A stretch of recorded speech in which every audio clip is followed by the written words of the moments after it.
పావు తక్కువ 9 కమల గబగబ జడ అల్లుకుని ముఖానికి ఇంత పౌడరద్దుకుని వంటింట్లోకి వెళ్ళింది. పొయ్యి మీద ఇంకా ఏదో ఉడుకుతూనే ఉంది. అత్తగారికింకా గిన్నెలతో కుస్తీ పడుతుంది. వంట కాలేదన్న మాట తెలిసినా అడిగింది కమల. వంటైందాండి? తొందరగా ఆఫీసుకెళ్ళాలి ఇవాళ. ఆ అవుతుంది. చూస్తున్నావుగా నేనేం కూర్చున్నానా. అక్కడికి రోజుకంటే అరగంట ముందే మడికట్టుకున్నాను. ఉడకాలా వాటితో పాపు నేను ఉడుకుతానా? ఇదిగో ఈ పప్పు దింపి ఆ పులుసు పోపు కూరపోపు వేసి పెడతాను. దిక్కుమాలిన కర్రలు మండి చస్తేనా? ఊది నోరు పడిపోతుంది, కళ్ళు పోతున్నాయి. సుబ్బమ్మ దండకం మొదలుపెట్టింది. ఈ భాగోతం రోజూ వినేదే కనుక కమల ఆ మాటలు వినకుండా పీటవాల్చుకుని కంచం పెట్టుకుని మజ్జిగ గిన్నె దగ్గర పెట్టుకుంది. ఎంతవరకైతే అదే పెట్టేయండి. 9:30కి అక్కడుండాలి నేను. ఇన్స్పెక్టర్ ఉంది. ఉదయమే చెప్పింది తొందరగా వెళ్ళాలని. అయినా ఆవిడకేం లెక్క. ఉండవే, అలా కాళ్ల క్రింద నిప్పులు పోసేస్తే ఎలా చస్తాను అంటూనే పప్పులో ఇంకా ఉప్పు వేసి కుమ్మి అదే ఇంక కంచంలో పడేసింది. తీర్థానికి తీర్థం, ప్రసాదానికి ప్రసాదం లాంటి పులుసు కాస్త ఒగిన్నెలో పోసింది. ఉమ్మగిల్లని అన్నం ఇంత పడేసింది కంచంలో. కూర అవనీయవు. ఏం ఉద్యోగాలో నీవే చేస్తున్నట్టున్నావు. నిన్నటి చింతకాయ పచ్చడి వేయనా? అదో ఇంత ముద్ద పడేసింది సుబ్బమ్మ. కమల దేనికి జవాబీయకుండా ఊదుకుంటూ ఇంత పప్పు అన్నం కలుపుకుని తిని మజ్జిగ వేసేసుకుంది. అయ్యో రాత! ఏమిటే ఆ తిండి? సుబ్బమ్మ నోరు వాగుతూనే ఉంది. కమలకిదేం క్రొత్తగాదు, ఈ ఇంట్లో ఏనాడో చెవులు నోరు మూసుకోవడం అలవాటైంది కమలకి. ఇదేం క్రొత్త? రోజు ఆఫీసు వేళకి ఇంత వండి కంచంలో పెట్టడానికి ఆప్సోపాలు పడుతుంది అత్తగారు. అక్కడికి కూరలు తరిగిస్తుంది, బియ్యం కడిగిస్తుంది, మజ్జిగ త్రిప్పుతుంది, గిన్నెలు కడిగి లోపల పెడుతుంది. అన్నీ పొయ్యి దగ్గర అమిరిస్తే ఆ వంట కాస్తా వండటానికి పెద్ద కష్టపడిపోతున్నట్టు మాట్లాడుతుంది. ఆవిడ మడికి పనికిరాదని ఊరుకోవడం గాని ఈ మాత్రం వంట అరగంటలో వండి తిని ఆఫీసుకెళ్ళగలదు తను. రోజూ ఇలాంటి భోజనం అలవాటే. ఉడికి ఉడకని పప్పు, ఉమ్మగిల్లని అన్నం, కాగాని పులుసుతో ఏదో ఇంత నోట్లో పడేసుకుని అదర బాదరా ఆఫీసుకి పరిగెత్తడం తనకి ఆయనకి అలవాటే రోజు. ఈ తిండితో సాయంత్రం ఆఫీసు నుంచి ఇంటికి వచ్చేసరికి తోటకూరకాడల్లా వాడిపోవడము అలవాటే. మధ్యలో అక్కడ త్రాగేది కప్పు కాఫీ. వాడేడి? వాడు రాకుండానే తినేసి పోతావుటే. కమల జవాబు చెప్పకుండా కంచం ఎత్తి మూలపడేసి చేయి కడుక్కుంది. ఆయనగారు తిన్నాక అవిస్తట్లోనే తినాలి. పతివ్రతా ధర్మాలు నెరవేర్చాలంటే ఆఫీసుకి వెళ్లడం ఎలా కుదురుతుంది? ఈ మాత్రం తోచదు కాబోలు. మొగుడంటే భక్తి గౌరవం లేనట్టు లెక్క గాబోలు ముందు తింటే. ఆఫీసులో ఇన్స్పెక్షన్ ఉంది. 9:30కి అక్కడ ఉండాలి. 2 బస్సులు మారి వెళ్ళాలి. అప్పుడే 9 ఆయనగారు వచ్చి ఆయన తిన్నాక తినాలంటే ఎలా కుదురుతుంది? కోపం వచ్చినా జవాబు చెప్పలేదు కమల. గదిలోకి వెళ్లి చెప్పులు తీసుకుని బేగు రుమాలు తీసుకుని గబగబ వెళ్ళింది వీధిలోకి. గుమ్మంలోనే ఎదురు పడ్డాడు సుబ్బారావు. సైకిలికి ఎడాపెడా సంచులు తగిలించుకుని అప్పుడే ఎక్కడికి బయలుదేరావు? భార్యని చూసి అడిగాడు. ఆఫీసుకి. 9 అయింది, ఎందుకా తొందర భోంచేసి వస్తాను. ఉండు వెడదాం. నాకు పనుంది. తొందరగా వెళ్ళాలి. మీరు తర్వాత వెళ్ళండి. తప్పించుకొని మెట్లు దిగింది కమల. ఏమిటో ఆ అర్జెంటు పని? ముందెళ్ళి అందరితో బాతాఖానీ కొట్టాలా? వెళ్ళు. అక్కడే కబుర్లు నీకోసం చూస్తుంటాయి. ఏదీ పోనీ పాపం బస్సులు అవి ఒంటరిగా మారలేదని కమలకు వళ్ళు మండింది. తీక్షణంగా చూసింది మొగుడి వైపు. అవును, బాతాఖానీ కొట్టడానికే వెడుతున్నాను. దారి వదలండి. రోడ్డు మీద అంతకంటే ఘాటుగా జవాబీయటం ఇష్టం లేక మొహం త్రిప్పుకుని వడివడిగా వెళ్ళింది కమల. సుబ్బారావు భార్య వైపు కోపంగా చూసి లోపలికి వెళ్ళాడు. బాతాఖానీ కొట్టడానికి వేడుతుందిట. అందుకోసం గంటముందు తిండన్న తినకుండా ఆదరాబాదరా బయలుదేరింది. ఏం మగాళ్ళు! ఓ పావుగంట ముందు వెడితే ఎందుకోనని అనుమానం. ఆఫీసులో మొగాళ్లతో పెళ్ళాం ఖాతాఖానీ కొడుతుందేమోననే మొగాళ్ళు భార్యని ఉద్యోగంలో ఎందుకు ప్రవేశపెట్టడం? భార్య తెచ్చే డబ్బు కావాలి. కానీ ఆ భార్యతోటి ఉద్యోగస్తునితో నన్నా ఓ మాట మాట్లాడకూడదు, నవ్వకూడదు.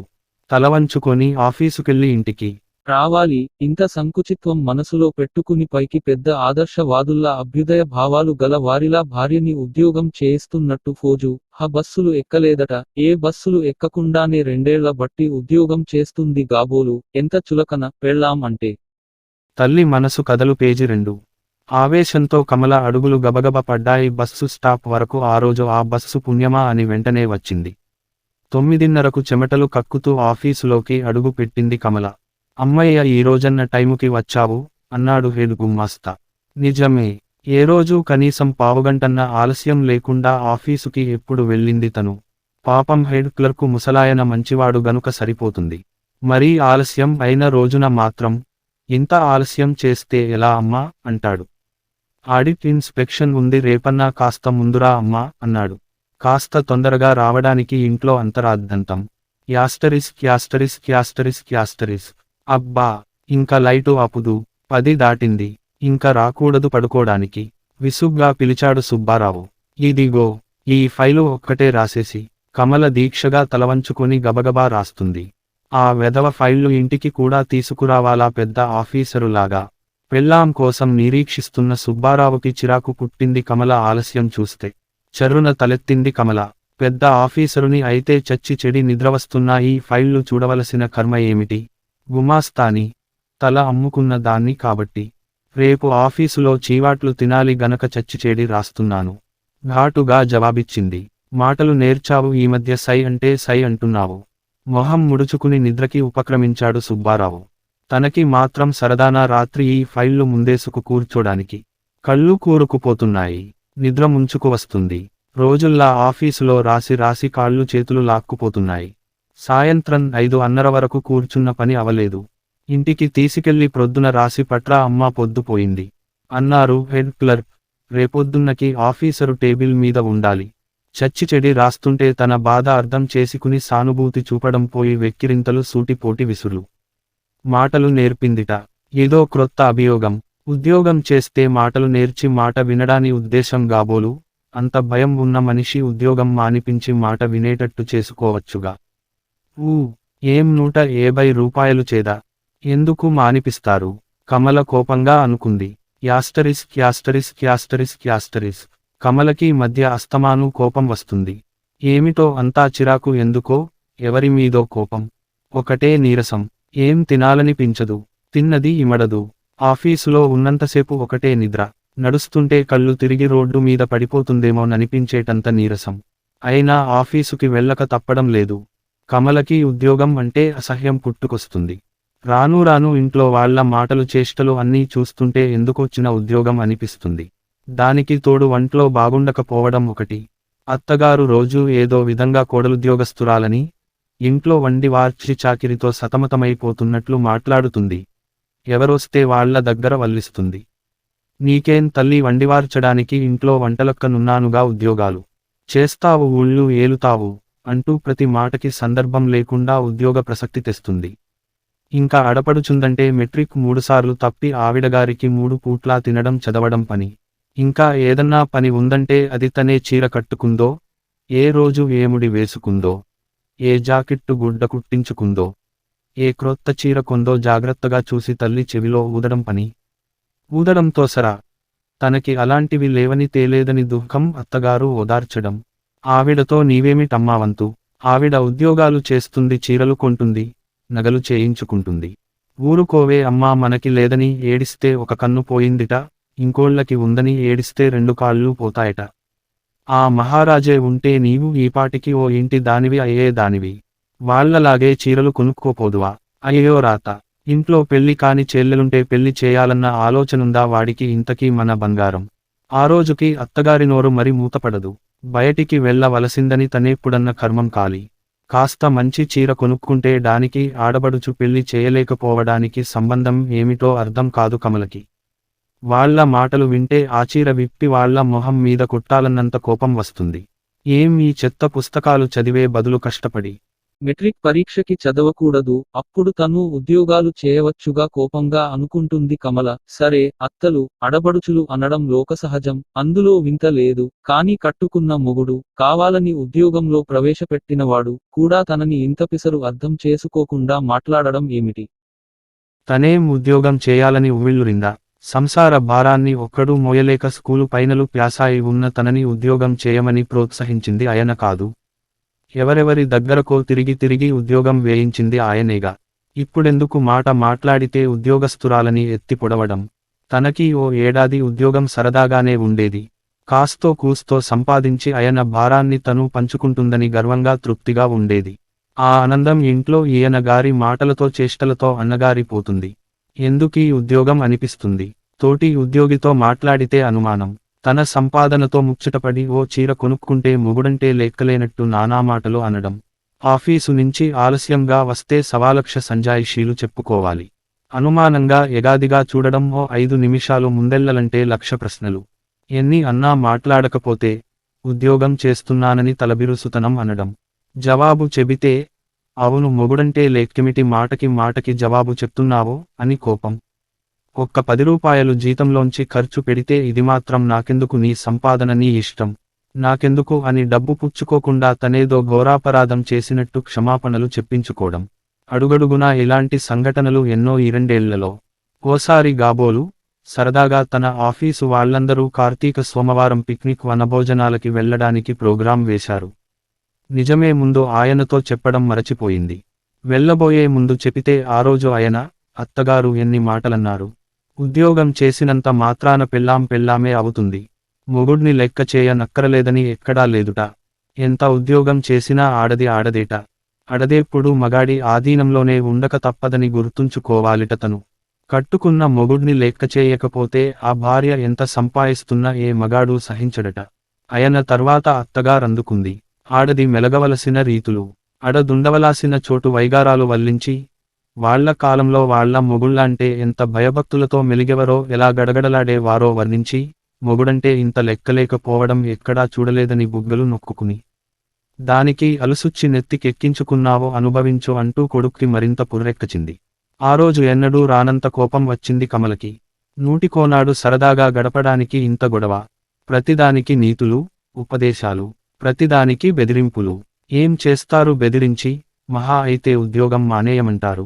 మరీ మంచిది. ఈ పీడ, గోల వదులుతుంది.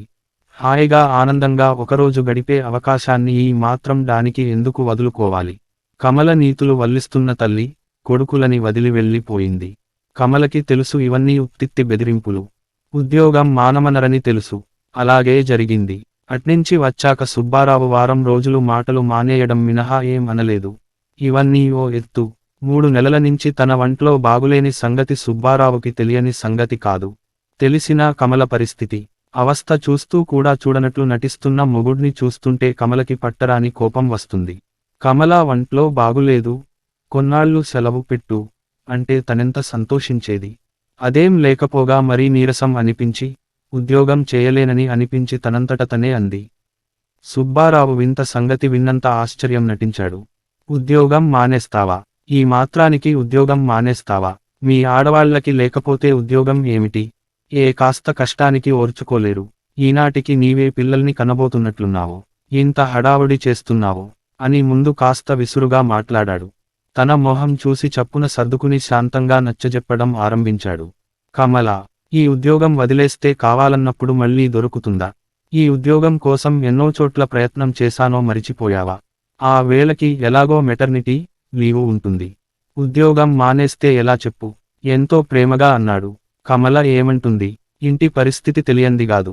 తన ఉద్యోగం లేక ముందు అవస్థలు గుర్తుకొచ్చి ఆ మాట నిజమే అనిపించింది. తరువాత మళ్ళీ సుబ్బారావు దగ్గర ఎన్నడూ తన ఆరోగ్యం సంగతి ఎత్తలేదు కమల. ఇన్నాళ్ళు ఎలాగో గడిచిపోయాయి రోజులు. కాని బాబు పుట్టాక ఉద్యోగం చేయాలంటే కమల మనసు అంత చంటివాడిని వదిలి వెళ్ళడానికి ఒప్పుకోలేదు. అసలు ఉద్యోగంలో చేరేటప్పుడు, పిల్లలు పుట్టేవరకు ఇంట్లో ఊరికే కూర్చుని ఏం చేస్తావో అమ్మా జానకి? ఉండనే ఉన్నారు పని చూసుకోడానికి అన్నాడు సుబ్బారావు. ఆ మాట నిజమే గనక అప్పుడు ఉద్యోగం చేయడానికి తనకేం అభ్యంతరం లేదు. కానీ ఇప్పుడు బాబు పుట్టాడు. ఒక్క నెల రోజులు మాత్రమే. ఇంటిపట్టున ఉంది కమల. ఎలాగండి బాబుని వదిలి ఆఫీసుకి వెళ్ళడం? ప్రొద్దున వెళ్ళిన దాన్ని సాయంత్రం వరకు ఎలా వదిలి ఉండడం? పని మానేస్తాను కమల అంది సెలవు అయిపోయాక. సుబ్బారావు కాస్త మొహం చిట్లించాడు. ఏం పిల్లలున్న వాళ్ళెవరూ ఉద్యోగాలు చేయడం లేదా ఏమిటి? వాడికి ఎలాగో పోతపాలేగా. అమ్మా జానకి, ఆ మాత్రం చూడలేరా ఏమిటి వాడిని? అసలే పురిటికి డానికి బోలెడంత ఖర్చు అయింది. ఇప్పుడు బాబుకి పాలడబ్బాలు అవి మరింత ఖర్చు పెరిగింది. మానేస్తే ఎలా? అన్నాడు. కమల ఏమనగలదు? నిట్టూర్చింది. ఆఫీసులో ఉన్నంతసేపు కొడుకు మీదే ప్రాణాలుంటాయి కమలకి. ఏడుస్తున్నాడేమో. జానకి ఆ పాలసీసా సరిగా కదిగిందో లేదో, బట్టలు మార్చిందో, తడి బట్టల్లో నానుతున్నాడో. అసలే ఆ జానక్కి పుస్తకాలుంటే వళ్ళు తెలియదు. బాబుకి వేళకి పాలు కలపడం మరిచిపోయిందో. అనుక్షణం కొడుకు మీదే ఆమె మనసంతా ఉండేది. పని మీద మనసు నిలిచేది కాదు. ఆఫీసు వదలగానే ఉరుకులు పరుగులతో వచ్చి వ్రాలిడి. అంత పసివాడిని వదిలి అన్ని గంటలుండాలంటే ఆమె ప్రాణం గిలగిలలాడేది. కానీ తప్పదు. అత్తగారు ఆడబడుచు అస్తమాను విసుక్కుంటూనే ఉంటారు. అబ్బబ్బ వెధవ ఏడుపు వీడును. ఎత్తుకు కూర్చోవాలంటాడు. వెధవ గంటకి 4 సార్లు ఉచ్చపోస్తాడు. చస్తున్నాను బాబు వీడితో, ఒక్క పుస్తకమన్నా చదవనీడు. ఆఫీసు నుంచి వచ్చేసరికి వీధి గుమ్మంలోనే ఎదురొచ్చి బాబుని కమల చేతిలో కుదేస్తుంది జానకి విసుక్కుంటూ. కమల మనసు చివుక్కుమంటుంది. పిల్లల్ని కాని పారేయడం వరకే ఆవిడ వంతు. సాకడానికి మనం ఉన్నాంగా. నేను వంటలక్కని, నీవు పిల్లాడిని చూసే దాదీవి అయ్యావు. ఎవరి పిల్లలు వాళ్లకే విసుగు, అలాంటిది కుర్రదానికి రోజంతా వాడ్ని చూడాలంటే చిరాకు కాదు. పెళ్లి పెడాకులు లేకుండా ఇంట్లో ఉందని అందరికీ లోకువే అదంటే, జానకి విసుక్కుంటుంటే కూతుర్ని వెనకేసుకుని కోడల్ని వెనక నుంచి సాధిస్తుంది. సనుగుతుంది సుబ్బమ్మ. కమల ఏమనగలదు.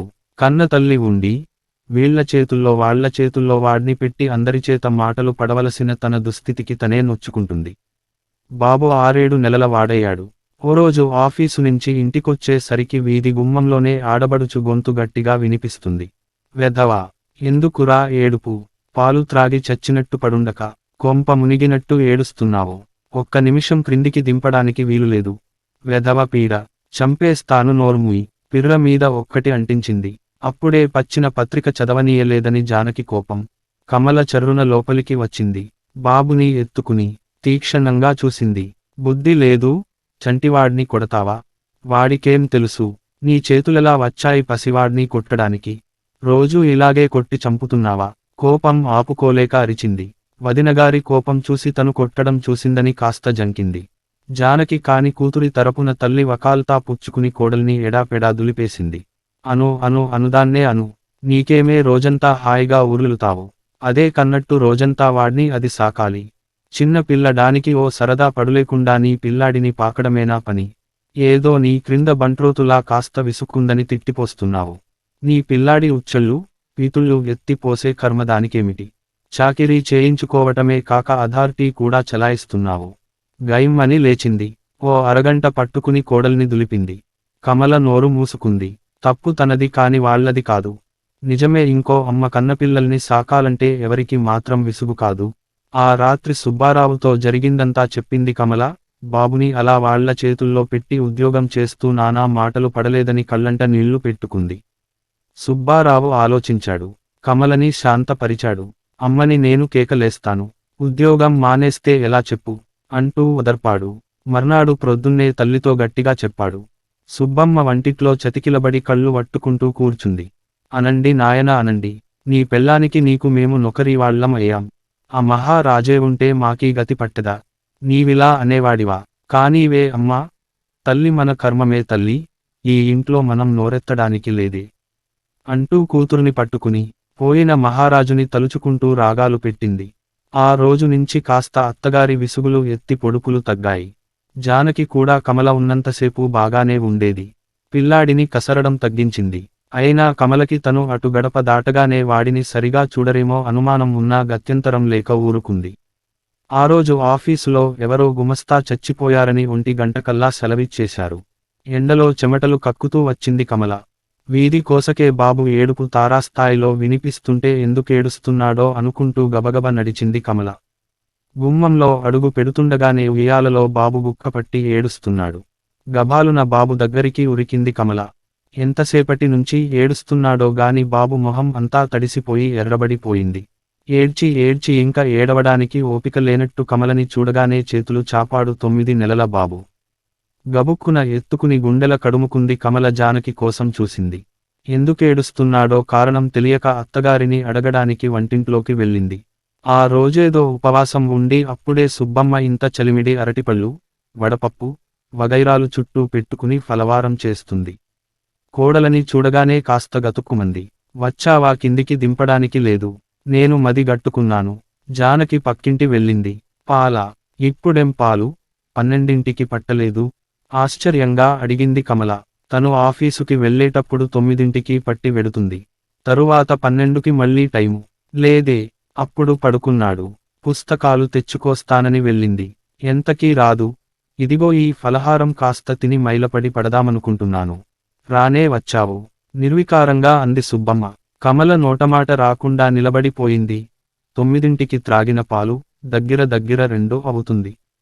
అంటే బాబు ఎంత లేదన్నా గంట నుంచి ఆకలికి ఏడుస్తున్నాడన్నమాట. కడుపు తరుక్కుపోయింది కమలకి. కమల తల తిరిగిపోయింది. పసివాడు ఆకలికి ఏడుస్తుంటే ఎంత నిశ్చింతగా కూర్చుని ఫలహారం చేస్తుంది. రోజూ ఇలాగే ఆకలికి అలమటిస్తుంటే వాళ్లకి తోచినప్పుడు ఎప్పుడో పాలు పడుతున్నారన్నమాట. దుఃఖం పొంగి పొర్లింది కమలకి.